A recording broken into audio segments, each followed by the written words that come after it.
PNB loan धोखाधड़ी मामले में आरोपी भगोड़े हीरा कारोबारी मेहुल चोकसी को पुलिस ने बेल्जियम में गिरफ्तार कर लिया है। सूत्रों की माने तो सीबीआई की अपील पर मेहुल चोकसी को गिरफ्तार किया गया है। बेल्जियम पुलिस ने मेहुल चोकसी को अरेस्ट करने के बाद उसे जेल भेज दिया। यह भी खबर है कि भारत ने बेल्जियम के साथ चोकसी के प्रत्यार्पण की प्रक्रिया भी शुरू कर दी है। पुलिस ने चोकसी को गिरफ्तार करते हुए के समय 2 गिरफ्तारी वारंट का भी हवाला दिया, जिसे मुंबई की अदालत ने जारी किया था।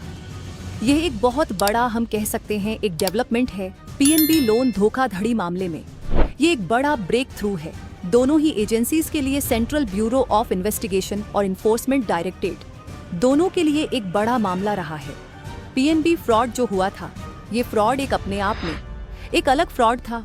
पूरे देश भर उसको, या कहे कि बिजनेस जगत को, इसने हिला के रख दिया था। और तब से ही नीरव मोदी और मेहुल चोकसी दोनों ही देश से बाहर थे। हालांकि मेहुल चोकसी एक बार पहले भी अरेस्ट हुए थे, लेकिन 51 दिन की जेल के बाद उनको छोड़ दिया गया था। लेकिन इस बार लगता है कि उन जो शिकंजा है वो पूरी तरीके से कसा जा चुका है, क्योंकि अब हमारे कई देशों के साथ रिश्ते काफी अच्छे हैं और कई जगह हमारी सिटीज है।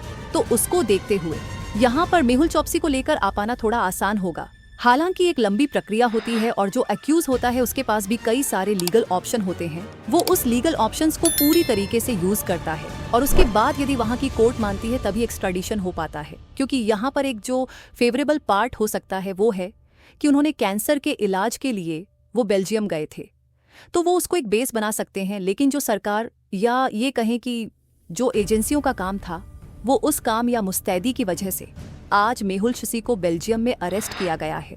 और उन्होंने दोनों ही जगह की नागरिकता के बारे में छुपाया, चाहे वो आंटियों की हो या भारत की हो, और वो सिर्फ नेशनल बनने जा रहे थे। उससे पहले बेल्जियम के अंदर उनको अरेस्ट किया गया।